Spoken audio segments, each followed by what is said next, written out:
오늘 우리가 읽은 본문 말씀은 예수님이 많은 비유의 말씀을 하셨는데 그 중에 아마 가장 유명한 비유 중에 하나가 될 것입니다. 일명 선한 사마리아인의 비유입니다. 예수님은 이 비유의 말씀을 통해 예수님을 믿는 성도들이 이 세상을 살아갈 때 과연 어떤 모습으로 살아가야 되는지를 보여주면서, 그리고 이웃이란 무엇인가, 이 부분에 대한 참된 이웃은 무엇인가에 대해서 보여주십니다. 그래서 오늘 설교 제목은 진짜 이웃은 누구인가 이렇게 정해보았습니다. 하루는 어떤 사람이 예루살렘에서 여리고로 내려가다가 강도를 만났다고 했는데요, 예루살렘에서 북동쪽 방향으로 35km 정도 가면 여리고라는 도시가 나옵니다. 참고로 예루살렘에서 여리고를 가는 길에는요, 굴곡이 심하고 이런 계곡도 있고 여러 가지가 있어서요, 골짜기도 많아서 상인들을 노리는 강도들이 자주 출현하는 곳입니다. 본문에 나온 강도도 그 중에 한 사람으로서 강도를 만나서 이렇게 모든 것을 빼앗기고 얼마나 얻어맞았는지 죽을 정도가 되었다고 기록하고 있습니다. 자, 이제 이 사람은 누구의 도움 없이는 살 수 없는 절박한 위기의 순간에 있었던 거죠. 그런데 마침 제사장 한 사람이 그 길로 내려가다가 강도 한 사람을 만납니다. 그러나 그는 그 사람을 피해 지나가요. 제사장이 그냥 피해 지나가요. 근데 다행히도 또 한 사람이 와요. 이번은 레위인이에요. 근데 또 지나가요. 자, 그런데 마지막 한 사람이 나타나는데 그 사람이 예외적으로 사마리아 사람, 이방인 취급받던 사마리아 사람인데 이 사람이 오히려 그를 불쌍히 여겨갖고 그를 실제적으로 도와주게 됩니다. 자, 먼저 기름과 포도주를 그 상처에 부었다고 했는데, 기름을 부었다는 의미는 방부제 역할을 하기 위해서, 썩지 않게 하기 위해서, 포도주를 부었다는 것은 살균하기 위해서, 이제 이렇게 임시 응급처치를 한 다음에 자기가 타고 온 나귀에다가 그 사람을 태우고 주막까지 이동해서 거기서 구체적으로 또 실제적으로 보살핍니다. 근데 자기가 또 일이 있을 거 아닙니까? 그래서 주막 주인한테 돈을 주면서 내가 더 들면 나중에 올 때 또 줄 테니 이 사람들 잘 돌봐달라고 부탁하고 자기가 이제 그 일하러 떠나게 됩니다. 자, 이렇게 해서 이제 비유 말씀이 끝이 나거든요. 그러면서 이 비유를 맞추신 예수님께서 자기에게 질문하셨던 그 율법사에게 이렇게 물어보시는 거죠. 역으로. 내 생각에는 누가 이 사람의 참 이웃이 되겠느냐? 누가 강도 만난 자의 이웃이 되겠느냐? 그랬더니 율법사가 이렇게 대답합니다. 자비를 베푼 사람, 사랑을 베푼 사람입니다. 그러자 예수님이 결론적으로 하신 말씀인데요, 오늘 이 말씀만 기억하고 가시면 돼요. 저를 따라 주시기 바랍니다. 가서 너도 이와 같이 하라. 아멘. 가서 너도 이와 같이 하라. 이게 예수님의 결론의 말씀입니다. 여러분 본문에 보시면요, 세상에 존재하는 네 부류의 사람을 볼 수가 있어요. 네 부류. 그래서 오늘 네 부류를 말씀드리려고 하는데, 첫 번째는 세상에는 강도와 같은 사람이 있다는 거예요. 강도. 세상 사람들도 이렇게 그 분류를 하더라고요. 세상에 이런 세 종류의 사람이 있대요. 그래서 어떻게 분류하는 것 같더니, 첫 번째 꼭 필요한 사람, 세상에 꼭 필요한 사람. 두 번째 있으나만 하는 사람. 세 번째 없어져야 될 사람. 이렇게 나눌 수 있대요. 꼭 필요한 사람, 있으나만 하는 사람, 없어져야 될 사람. 자, 본문에 나온 강도는 없어져야 될 사람, 이제 거기에 속하겠죠. 그런데 이 사람은 왜 강도짓을 했을까요? 여러분 잘 아셔야 됩니다. 이 사람이 강도짓을 한 이유는 뭐냐면, 사람이라는 존재를 섬길 대상이 아니라 이용할 대상, 착취할 대상으로 보고 있기 때문에 그래요. 여러분 사람이요, 똑같이 사람을 똑같이 대우하는 게 아니더라고요. 사람이 다른 사람을 착취의 대상으로, 심지어 그리고 이용할 대상으로 생각하면 이런 강도짓을 하게 되어 있습니다. 여러분 기억하시기 바랍니다. 하나님이 여러분에게 이용하라고 주신 것은 물질이고, 섬기고 사랑하라고 주신 것은 이웃입니다. 사람이에요. 그러니까 인간은 사랑하고 섬기라고 주신 거고, 물질은 그것들을 섬기라고 주셨다는 것. 이걸 바꾸잖아요. 이게 혼동되면 얼마든지 돈을 위해서 사람을 죽이기도 하고 괴롭히기도 하고 못살게 굴기도 하고 그런 현상이 나타나는 것입니다. 그래서 지금도 강도와 같은 사람들이 많이 있는데요, 제가 보니까 딱 그래요. 잘 배운 강도는 칼을 안 들고 강도짓을 하고요, 못 배운 강도는 칼을 들고 강도짓을 해요. 결국은 강도는 강도예요. 배워도 강도, 못 배워도 강도. 세상에는 강도와 같은 사람들은 분명히 존재합니다. 자, 두 번째, 본문에 보시면 둘째 부류의 사람이 나오는데 바로 강도를 만난 사람이 나옵니다. 강도를 만난 사람. 여러분 세상에 강도가 있다는 것은 강도를 만난 사람이 있다는 걸 보여주는 거죠. 강도 만난 사람이 한 명도 없으면 강도가 있을 수가 없는 거잖아요. 그러니까 강도가 있다는 건 강도를 만난 사람이 있다는 거죠. 자, 본문에 강도를 만난 사람이 나옵니다. 그럼 이 사람이 예상하고 만났느냐? 강도는요, 보통 예상 못하고 만납니다. 그냥 갑자기 만나서 모든 것을 빼앗기고 죽기 직전까지 간 거죠. 이렇게 세상을 살다가 보면요, 뜻밖의 이런 강도도 만나고 저런 강도도 만날 수 있고요. 거기에 예수 믿는 사람들도 거기에 속할 수가 있어요. 예수님을 믿는 성도들이라 할지라도요, 인생을 살아가는 동안에 여러 종류의 강도를 만날 수 있습니다. 건강의 강도도 만날 수 있고요, 물질의 강도도 만날 수 있고요, 실제 강도도 만날 수 있고요, 근심 걱정의 강도도 만날 수 있고요, 우리의 기쁨을 빼앗아가는 그런 강도들을 만날 수가 있거든요. 그래서 성도들은 매일 이 말씀을 기억하시고 하나님의 도우심을 구하면서 강도의 위험을 당하지 않도록 예방 기도하는 거 중요합니다. 여러분, 우리가 뭘 막기 위해서 예방 주사 맞죠? 예방 기도라는 게 있어요. 하루하루 그날을 시작하면서 하나님 오늘 하루도 지켜주옵소서. 모든 악한 것으로부터, 모든 세상의 유혹으로부터, 모든 잘못된 것으로부터, 심지어 강도로부터 지켜주옵소서. 그랬을 때 하나님께서 지켜주실 줄 믿습니다. 아멘. 그래서 예수님 믿는 사람들은 기도할 이유는 많아도요, 기도 안 할 이유는 아예 없어요. 그러니까 제일 용감한 사람들이 기도 안 하고 살아가는 사람들이 제일 용감한 거예요. 다른 거 다 바빠서 기도를 안 하고 살아요? 그게 제일 어리석은 삶이 되는 겁니다. 하나님이 지켜주셔야 강도도 만나지 않는 것이죠. 여하튼 본문의 강도를 만난 사람은 도움이 필요한 사람을 가리킵니다. 자, 세 번째 부류의 사람이 나오는데 제사장과 레위인입니다. 이 사람을 가리켜서 뭐라고 하냐면 일명 있으나만 하는 사람, 있으나만 하는 사람. 이런 부류에 제가 볼 때 제일 많이 사람들이 속해 있어요. 있으나만 하는 사람. 여러분, 이런 사람들은 강도와 같은 사람은 아니죠. 강도보다는 그래도 괜찮아요. 강도는 빼앗으려고 한 거고 죽이려고 한 건데 이 사람은 그런 건 아니니까요. 그런데 이 사람들은 그럼 뭐 하는 사람이냐? 결국 남을 도울 수 있는 마음은 1도 없는 사람, 지극히 이기적이고 자기밖에 모르는 사람, 그런 사람이 존재하는데요. 근데 본문에 보시면 더 충격적인 이유가 있어요. 왜 이 충격이냐? 있으나만 하는 사람이 다름 아닌 제사장과 레위인이었다는 겁니다. 소위 말해서 종교인들. 여러분, 제사장과 레위인들은 당시의 종교 지도자들, 그리고 그 종교 지도자들을 도와서 일하는 사람들, 오늘날로 말하면 목회자와 성도를 말한다고 보시면 됩니다. 그 당시에 하나님의 사랑에 대해서 가장 말을 많이 하는 사람들, 그런 사람들이죠. 이웃을 사랑해야 된다고 말을 많이 하는 사람들입니다. 그런데 실상 그들은 말만 한 거예요. 그리고 정작 자기들의 사랑과 관심이 필요한 사람을 만났을 때는 그들을 외면하고 모른 척한 겁니다. 자, 본문의 말씀으로 돌아와 보세요. 이 강도 만난 사람이 의식이 조금 있었다고 생각을 해봐요. 가정을. 그러니까 눈을 이렇게 살짝 떠보니까 제사장이에요. 자기들 이렇게 오는 사람이, 아, 이제 살았다. 나는 정말 하나님의 은혜를 많이 받았나 보다. 정말 살았다. 왜? 제사장이 오거든요. 사랑에 대해 제일 많이 말하는 목사님이 오거든요.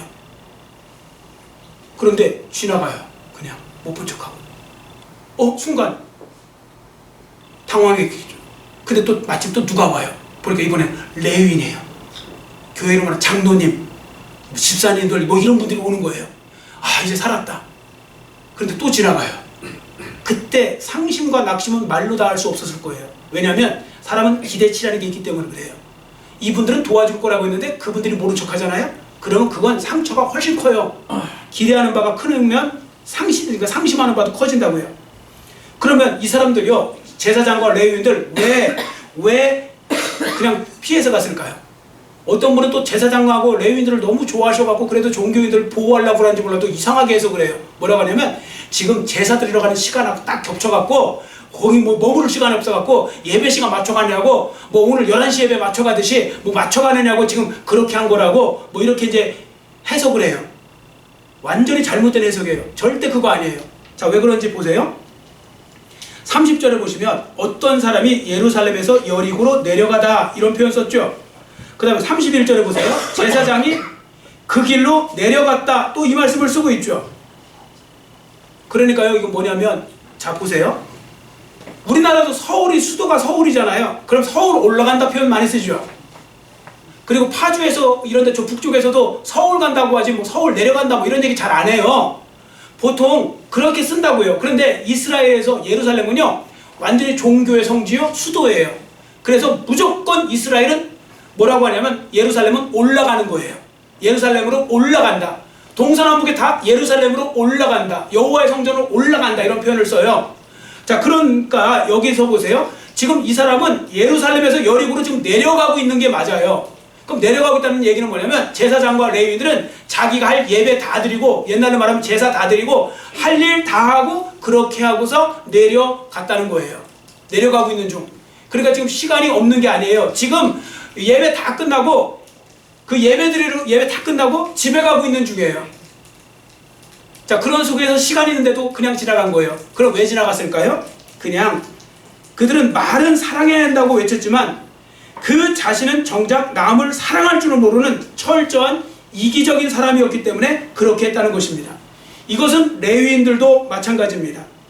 레위인들은 성전에서 제사장들이 하는 일을 돕는 역할을 하는 사람들인데요. 그 말씀드렸잖아요. 오늘날로 목회자와 성도를 의미한다고요. 여러분 생각해 보세요. 이웃사랑, 원수사랑까지 가장 말 많이 하는 사람 누굽니까? 세상에서. 어디서 제일 많이 들어요? 이웃사랑, 원수사랑까지. 어디서 제일 많이 들어요? 이 말. 여러분 TV 틀면 나와요? 안 나올걸요? 교회에서 많이 나오죠.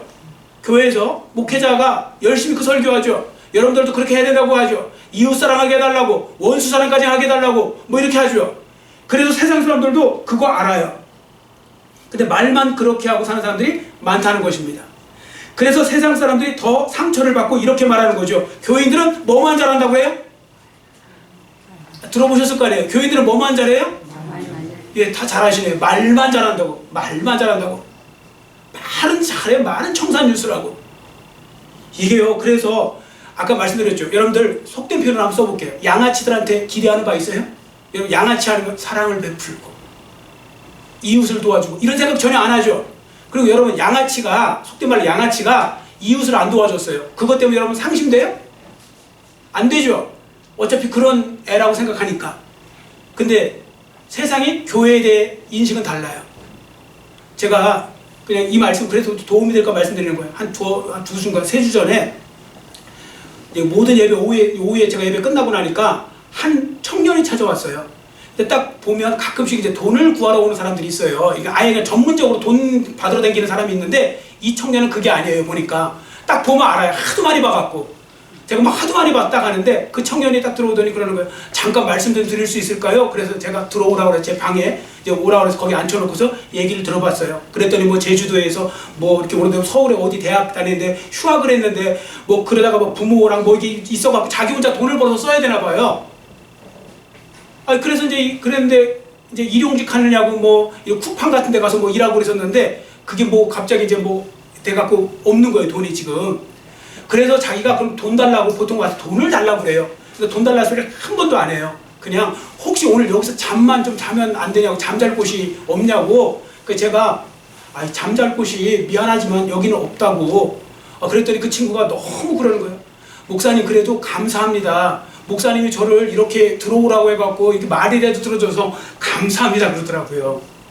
자기가 저 대성사부터 다 가봤대요. 큰 교회도 가보고 여기 갔더니 문전박대 해갖고 들어가자면 얘기도 하지 않고 가라고 이렇게 했는데 목사님은 이렇게 들어오라고 해갖고 그러더라고요.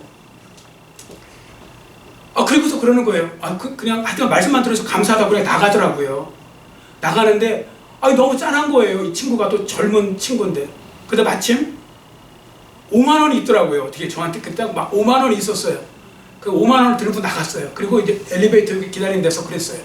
저기 이거 갖고 가서 밥이라도 사 먹으라고. 근데 이 청년이 손에 쥐어지는 거 딱 보니까 자기한테 5만 원이 이제 큰 거죠. 자기한테는.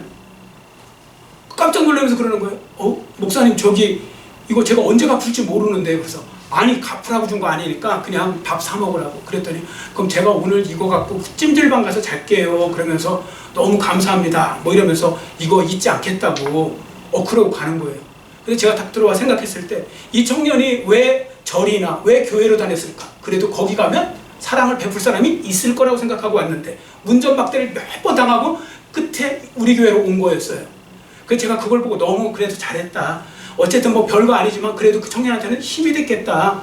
어쨌든 그런 부분들 속에서 우리 성도들에게 세상은 기대하는 거예요. 여러분 세상 사람들이 왜 교회 욕하는지 아세요? 기대치가 많은데 그 기대치를 못 이루어줘서 욕하는 거예요. 양아치들 그 조폭들 잘못해도 하나도 누가 이의 제기 안 해요. 근데 왜 교회는 자꾸 실망하고 교회를 비판하느냐? 교회는 그런 공동체여야 되는데 그렇지 않고 자기들밖에 모르고 그렇게 살아가니까 그런 것입니다. 자, 이제 본문에 보세요. 예수님은 그래서 세상에 있으나 마나한 존재가 되어서는 안 된다, 그 말씀을 하고 있는 거고요. 네 번째 부류가 나오는데 선한 사마리아인입니다. 이 사람을 가리켜서 사람들은 세상에 꼭 필요한 사람이다, 그렇게 표현합니다. 사실 제사장과 레위인이 그냥 지나쳐가는 것을 보고 강도 만난 사람은 살 소망을 잃어버렸을 것입니다. 아니, 제사장과 레위인도 도망갈 정도면 종교인이 도망가는데 누가 나를 도와줄 것인가? 아, 그런데 또 한 사람이 와가지고 혹시나 또 제사장인가 하고서 눈을 이렇게 들어보니 제사장이 아니고 사마리아인이 왔네요. 그냥 바로 눈을 감았을 것입니다. 왜냐하면 사마리아인은 그 당시에 피가 섞였다고 그래갖고 유대인들이 이방인 취급을 했거든요. 그리고 이방인 취급하면서 보통 그러잖아요. 내가 싫은 사람들, 저 사람들 인간성도 안 좋고 사랑 베풀 줄도 모르고 아주 나쁜 사람들이라고 이렇게 매도를 해갖고 다 그렇게 세뇌 교육받고 유대인들이 살았는데 하필은 그 선한 그냥 사마리아인이 왔네요. 그러니까 이분이 아마 너무 실망했겠죠. 아휴, 이제 틀렸네. 하필 또 사마리아인이네. 그런데 그 사마리아인이 놀랍게도 그 사랑을 베풀기 시작하는 거예요. 자, 33절에 보세요. 33절 거기 보시면 중간에 거기 이르러 그를 보았다. 이 선한 사마리아인한테는 불쌍한 사람들을 볼 수 있는 눈이 있었던 거예요. 불쌍한 사람들을 볼 수 있는 눈. 그 다음에 그 33절 끝부분을 보세요. 불쌍히 여기려고 하는 마음이 있었다는 겁니다. 그리고 34절을 보세요. 가까이 가서, 도망간 게 아니고 가까이 가서, 이것은 사마리아인에게 도움을 필요로 하는 사람을 위해서 행동하는 발이 있었다는 겁니다. 그리고 기름과 포도주를 그 상처에 붓고 싸맸다. 그를 도울 수 있는 손이 있었다는 겁니다. 그리고 34절 중반절에 보시면 자기 짐승에 태워 주막으로 데리고 가서 돌보아 주었다. 내가 타고 갈 거 내려갔고 거기에 그 사람을 태우고 주막에 가서 돈까지 들여가서 그렇게 했잖아요. 정성껏 돌보아 주었죠. 이거야말로 마음과 시간과 물질을 들여서 강도 만난 사람을 실제적으로 도와준 것입니다. 자, 이제 선한 사마리아인의 비유를 말씀하신 예수님은 참 이웃이 누구인가에 대해서 가르쳐 주십니다. 자, 여러분이 이제 대답을 해보세요. 누가 강도 만난 사람의 이웃일까요? 일단 이 강도 만난 사람은 유대인이에요. 자, 유대인이라고 생각하고 일단 누가 이웃인지 보세요. 첫 번째, 1번 강도, 2번 제사장, 3번 레위인, 4번 사마리아인. 누가 이 사람의 이웃입니까? 그래도 그래도 지역이지 이러고 있을 거예요? 아니죠. 4번 사마리아인입니다. 사마리아인은요, 지리적으로 말하면 가장 멀리 떨어진 사람입니다. 그런데 사마리아인이 이웃입니다. 여러분, 성경이 강조하는 바는 뭐냐면 이웃은 지리적으로 혈연적인 것이 이웃이 아니라 바로 나를 도와줄 수 있고 서로 도와줄 수 있어야 이웃이다, 그렇게 정의하고 있습니다. 지리적으로 이웃에 살아도요, 나를 해치는 사람이면 그건 강도지 이웃이 아닌 겁니다. 여러분 옆집에 혹시 강도가 있을 수 있고 여러분 옆집에 여러분이 강도일 수도 있어요. 잘못하면. 우리는 강도와 같은 삶을 살면 안 돼요. 그리고 모르는 척하는 삶을 살아서도 안 돼요. 나를 도와주는 사람이 참 이웃이 된다, 이 말씀을 기억하실 필요가 있고요. 그렇게 사시는 것이 중요합니다. 자, 그러면 여러분은 이웃이 많으십니까? 아니면 더 중요한 질문, 여러분은 지금 누군가의 이웃이 되어주고 계십니까? 자, 이제 예수님은 결론적으로 말씀해 주십니다. 다시 한번 따라해 주세요. 가서 너도 이와 같이 하라. 아멘. 누구처럼요? 사마리아인처럼 하라는 겁니다. 이와 같이 하라. 여러분, 이 말씀은 오늘 여러분과 저를 향해서 주시는 하나님의 말씀임을 잊지 마셔야 됩니다. 왜냐하면 예수님은 진짜 우리가 그렇게 이웃 사랑하기를 원하시거든요. 그럼 왜 이웃 사랑하는 걸 원하시느냐? 잘 보세요. 그것은 예수님 믿는 사람이 진짜 예수 믿는 사람처럼 되게 만들기 위해서입니다. 여러분, 신앙인들 있죠? 진짜 예수 믿는 사람들은 누구냐면 십자가를 붙드는 사람들이잖아요. 그 십자가를 받고 이렇게 표현하는 거 많이 드셨죠? 십자가의 수직은 뭡니까? 하나님에 대한 사랑이에요. 하나님을 사랑하는 사람이 예수 믿는 사람이에요, 진짜. 근데 십자가에 수직만 있으면 작대기직이 십자가가 아니잖아요. 오른쪽 수평으로 가는 게 있어야 돼요. 그게 바로 이웃 사랑이에요. 그래서 하나님 사랑, 이웃 사랑, 이것이 바로 십자가의 사랑이거든요. 그래서 한쪽으로만 치우치면 안 된다는 것입니다. 주 313년에 로마의 황제 콘스탄티누스가 기독교를 국교로 인정해 버렸어요. 그동안은 핍박받던 교회가요, 이제는 국교가 돼버리니까 갑자기 상황이 확 바뀌더니 교회가요 너무 평안해진 거예요. 사람들이 막 교회로 막 밀려 들어와요. 왜? 교회에 들어와 갖고 잘 보이고 믿음 좋다 소리 들어야 막 그 정치인으로도 기용하고 막 그랬거든요, 황제가. 그랬더니 이제는 뭐 난리가 난 거예요, 교회. 사람들이 잘 보이려고 교회를 다니는 척하고 막 그런 거예요. 그런 시대가 오니까요, 성직자들부터 타락하기 시작하는 거예요. 아이러니하게도요, 사람들은요 편하면 타락해요. 제가 그래서 오늘 말씀을 딱 전하더라고요. 일부 예배 때 그 생각이 딱 나더라고요. 갑자기 우리가 음식도 여러분 냉동실에 있으면 변질 안 되죠, 웬만하면. 근데 따뜻할수록 더 변질되고 여름에는 더 변질되죠. 편안하고 따뜻하면 변질이 돼요. 그래서 교회가 점점 그렇게 간 거예요. 타락하기 시작한 거예요. 그랬더니 거기에 그래도 믿음 있는 사람들은 거기에 휩쓸리고 싶지 않은 거예요. 그래서 내가 이렇게 했다가 나 지옥 가겠다. 그러니까 내가 나가서 따로 하나님 내가 끝까지 믿음 지키면서 살래 하고서 이집트랑 시리아 사막으로 들어간 거예요. 그리고 거기 가서 혼자 기도하면서 말씀과 거기서 하나님과 교제하면서 살았는데, 살다가 보니까 뭔가 자꾸 2%가 부족해요. 뭔가 부족하지? 뭐가 부족하지 보니까 하나님과 교제할수록 하나님은 이웃을 사랑하라 뭐 이런 말씀을 주시는데 사랑할 사람이 없는 거예요, 혼자 가서 기도하다 보니. 그래서 어떻게 되냐면 서로 함께 모여서 좀 살자. 그래서 모여갖고 사랑의 대상으로 붙드는 거예요, 이렇게. 그래서 만들어진 게 수도원이에요. 여러분, 수도원은 그래서 만들어진 거예요. 사랑할 사람이 필요해갖고 내 은혜를, 사랑을, 자비를 베풀 사람이 필요해갖고 모여서 만든 공동체거든요.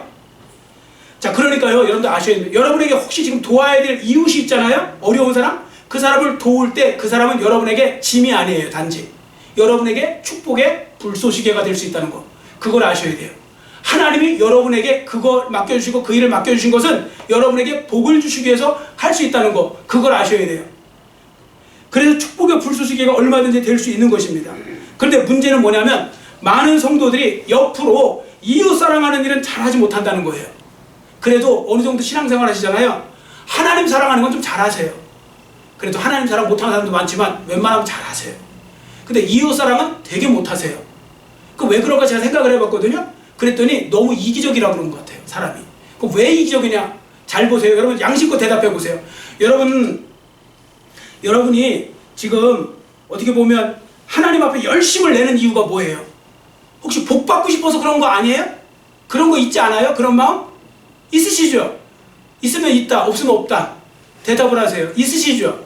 그런 마음 있잖아요. 솔직히 내가 신앙생활 잘하면 안 되면 내 자식이라도 복을 받겠지 뭐 이런 식으로 뭔가 이렇게 얘기하죠. 그런데 이웃 사랑하면 나는 베풀기만 하고 돌아오는 게 없거든요. 내가 도와줄 정도면 그 사람은 나를 못 도와주니까. 그러니까 그런 부분 속에서 하기가 싫은 거예요. 왜? 손해만 되니까. 근데 하나님 사랑은 잘하면, 잘 보이면 뭔가 더 큰 복을 받을 수 있고 30배, 60배, 100배의 복을 받을 수 있고 그러니까. 그래서 사람들은 한쪽으로 치우치는 거예요. 사랑이 너무 차이가 나는 거죠. 하나님 사랑과 이웃 사랑에. 여러분 혹시 여러분 마음속에 복을 받기 위해 내가 하나님 사랑해야지, 내가 하나님 잘 섬겨야지, 혹시 그런 마음 혹시라도 있으시면 웬만하면 그거 없애세요. 그리고 그냥 순수한 마음으로 하나님 사랑하시고 하나님 섬기시기를 축원합니다. 아멘. 왜 그런가 하면요, 여러분 잘 보세요. 사람도 그렇잖아요. 여러분들 자녀가 부모한테 잘하는 게 유산 받으려고 하는 거, 만약 그걸 알았어요. 그 복이 그렇게 좋지 않죠. 에? 뭔가 목적을 갖고 유산 잘 받으려고. 그런데 머리가 좋으니까 아닌 척하면서 하니까 잘 모르잖아요. 하나님은요 정확하게 아세요. 여러분이 어떤 마음으로 하나님을 섬기려고 하는 것인지. 그래서 순수한 마음으로 섬기시잖아요. 그러면 하나님께서는 알아서 복을 주실 거예요. 근데 그 복을 받으시려면 한 가지를 더해야 된다는 겁니다. 그게 바로 이웃 사랑이에요. 이웃 사랑. 마태복음 25장에 여러분들 아실 겁니다. 25장에 보시면 마태복음 거기에 31절부터 쭉 보시면 이런 거 있죠. 사람이 예를 들어서 주일일 때 먹을 것을 주고, 목마를 때 마실 것을 주고, 나그네 되었을 때 영접해 주고, 병들었을 때 돌보아 주고, 헐벗었을 때 입혀 주고, 이 모든 것이 예수님께 행하는 것이 된다. 뭐 이런 말씀이 있죠. 자, 그 결과 어떻게 되는지를 한번 보겠습니다. 앞에 보시고 마태복음 25장 34절 같이 읽습니다. 그때 임금이 그 오른편에 있는 자들에게 이르시되 내 아버지께 복받을 자들이여 나와 창세로부터 너희를 위하여 예비된 나라를 상속받으라. 아멘. 여기 보세요. 내 아버지께 복받을 사람들이요 이렇게 나오죠. 누가 복받을 사람들이래요? 앞에 그렇게 도와준 사람들, 이웃사랑 실천한 사람들을 내 아버지께 복받을 사람들이요. 그러면 여러분들 반대로 계속 남을 이용해갖고 등쳐먹고 그렇게 사는 사람들은 어떻게 될까요? 복받는 게 아니고 저주를 받을 수 있고 화를 받을 수 있는 것입니다. 그래서 나를 위해서라도 이웃을 사랑하며 살아가는 거 정말 중요한 것입니다. 그러므로 이웃사랑을 많이 하면 그 사람도 도움받아 좋고 이웃사랑하는 여러분도 복을 받아 좋고 하나님께서 영광받아 좋으신 것이죠. 그게 분명히 진리의 말씀이 되는 것입니다. 지금부터 12년 전인 2013년도에 유독 제 마음속에 성령으로 감동된 게 있었어요. 기도할 때마다 하나님께서 새세롭교회가 해외 어려운 지역에 우물을 파주고 성전을 건축해주라 이런 마음을 주셨어요. 제가 즉시 순종 못했어요. 그리고 저는 이렇게 질문을 역으로 했어요. 하나님께, 하나님 우리 교회도 아직 빚이 엄청 많은데요. 교회 빚이 제 상상 넘어서 많았어요. 그때 그랬는데도 주님이 그러세요. 먼저 그 일을 해라. 지금까지 새세롭교회도 많은 사람의 도움을 받아 온 것처럼 이제는 도와주는 교회로 가라. 그렇게 말씀하세요. 빚이 있어도 도와주라. 사실 우리 새세롭교회는요 굉장히 많은 도움을 받고 온 거 맞아요. 저 왔을 때만 해도 그래요. 그때도 정말 어떻게 보면 왔을 때 모든 재정적으로 특히 어려웠었거든요. 근데 그때 한 분 장로님, 모 장로님 같은 경우는 우리 교회에다가 11조를 3천만 원씩 4년을 하셨어요. 기업하시는 분인데 그분이 그 11조를 4군데 나눠주신 거라고 그러더라고요. 11조를 3천만 원씩 4번을 우리 교회 4년 연속으로 하셨어요. 그렇게 도움을 입고 왔어요. 그런데 이제는 우리 교회가 그때부터 하나님께서 부흥케 해주셨고 또 진짜 빨리빨리 어떤 면에 성장시켜 주셨고 그런 부분 속에서 있었는데 여전히 빚은 많았죠. 이 건물 때문에 여기를 분양받아서. 자, 그런데도 그렇게 주셨을 때 순종해서 했거든요. 그리고 많은 분들이 붙여주셔서 그분들을 통해서 이 선교사역을 해오게 된 겁니다. 2014년도에 케냐 소소마 지역에, 아프리카 케냐 소소마 지역에 그 당시에 다 잔치비용까지 3,500만 원 들여서 우물 파주었고 2016년도에 네팔 바수대 어누그로 마을에 성전을 세워줬고 2017년도에는 캄보디아에 우물 2개 파주었고 그 다음에 2019년도에는 필리핀의 카스텔레우 산발레스 지역에 제1성전을 세웠고 그 다음에 2021년도에는 미얀마 양곤신학교에 수도를 파주었고 우물을 또 파주었고 그 다음에 2024년도에 필리핀 그 또 같은 잠발레스 지역에 제2성전을 세웠고 지금 제3성전을 세우기 위해서 지금 부지를 확보하고 있는 중이고 이렇게 해서 지금 여기까지 왔거든요. 남들 다 그때 안 될 거라고 했고 저보고 심지어 뭐라고 하냐면 목사님 정신 못 차린다고. 지금 교회빚이 하도 많은데 어떻게 그 생각을 해요. 교회빚 다 갖고 하자고 했던 사람도 있어요. 심지어 그 제가 그랬어요. 교회빚 나 은퇴할 때까지 못 갚겠다고. 이렇게 많은 거 그냥 하겠다고 그랬는데 하나님께서요 신기한 건 다 이루어 주셨어요. 하나님께서 빚도 다 갚아주면서요 해외 선교도 다 하시면서요 그때 성도들도 붙여주시고요 그 선교한다는 것 때문에 들어온 사람도 있어요. 심지어. 자, 그러면서 지금까지 왔는데 하나님 말씀 순종해갖고 이웃사랑 실천하니까 교회가 그러니까 하나님께서 복을 주셔갖고 여기까지 오게 된 것이죠. 자, 이웃사랑에 대해서 여러분들 그 중요한 건 교회도 마찬가지고 개인도 마찬가지거든요. 그래서 사람들이 그 전도서 11장의 1절에 그런 말씀이 있죠. 내 식물을 물 위에 던지라. 그럼 언젠가 내가 받으리라. 여러분 식물을 물에다 던졌다고 생각해 보세요. 빵을 물에다 던졌어요. 저 한강에다가. 그럼 쓸데없이 다 아무것도 아닌 것처럼 보이잖아요. 그런데 그게 다 나중에 돌아온대요. 그 원리를 알아야 되는데 그리고 뭐라 해서 과도히 아끼면 아낄수록 더 인색해질수록 더 가난해질 뿐이니라. 이런 말씀도 나와요. 성경의 원리는 그래요. 성경은 과도히 아끼면 더 가난해지고 마음껏 하나님 말씀에 순종해서 그 말씀대로 탁탁 움직여 나가잖아요. 그럼 복을 주시고 자꾸 어떤 그런 부분들에서 우리가 말씀에 붙잡고 나가는 게 중요한데 교회도 마찬가지예요. 그래서 우리 교회가요. 여러분들 아시죠? 우리 정도 규모의 요 교세에 이렇게 하는 교회는 전국에 10손가락 안에 들 겁니다. 한번 보세요. 찾아보세요. 있으면 한번 저한테 얘기해 보세요. 없어요. 거의 없어요. 남들은 내 땅 한 평 넓히려고 그래요. 그리고 교회 한 명이라도 평수 넓혀서 내 이름 날리고 싶어 해요. 내 영광 드러내고 싶어 해요. 말로는 하나님의 영광이지만 근데 저는 그렇게 하고 싶지가 않았고 왜? 하나님이 그걸 원하지 않으셨기 때문에. 그러니까 앞으로도 하나님께서는 그렇게 하시면 저는 그렇게 순종해 나갈 수밖에 없는 것이죠. 그리고 교회가 뭐 단지 나중에 평수 많이 넓히고 땅 많이 사고 뭐 할 건데요, 그거 갖고. 맨날 나중에 그거 갖고 할 건 싸움질밖에 안 하더라고요, 나중에. 그거 갖고 뭐 할 건데요. 그래서 그런 부분에서 우리가 영향력 있는 교회가 되는 건 정말 중요한데, 그게 바로 이웃사랑을 실천하는 것입니다. 개인도, 여러분들도 이웃사랑이 너무 아니 없는 분은 도움도 받으세요. 아니 없는데 나눠주라는 얘기 아니에요. 이거 착각하시면 안 돼요. 나눠줄 수 있으면 나눠주세요. 그거 다 갖고 하나님이 나눠주라고 주신 건데 혼자 다 허랑방탕하게 쓰고 끝내지 말고 나눠 좀 주세요. 도와 좀 주세요. 어려운 사람 많아요. 교회가 그걸 해야 돼요. 그리고 없는 사람 도움도 받으세요. 성경에 그래요. 없는 사람 도움 받는 거고 있는 사람은 그런 거고요. 사도행전 2장에 나오잖아요. 있는 사람이 돈 내갖고 없는 사람 먹여 살리잖아요. 그러니까 그런 부분들 속에서 진짜 교회다운, 진짜 크리스천다운 삶을 살아셔서 여러분과 제가 하나님께 영광 돌리는 삶. 그래서 많은 사람들이 여러분의 착한 행실을 보고 하늘에 계신 아버지 하나님께 영광을 돌리는 축복된 삶의 주인공이 되시기를 간절히 빌고 원합니다. 아멘. 기도하겠습니다.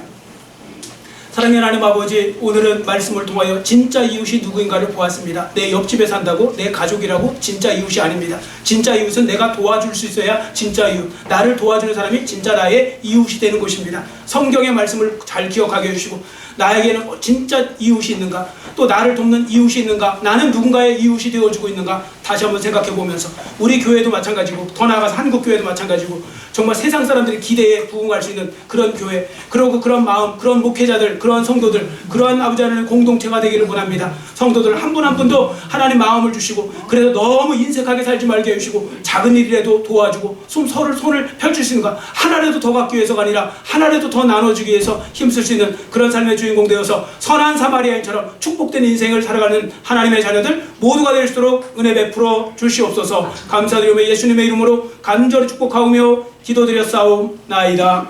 아멘.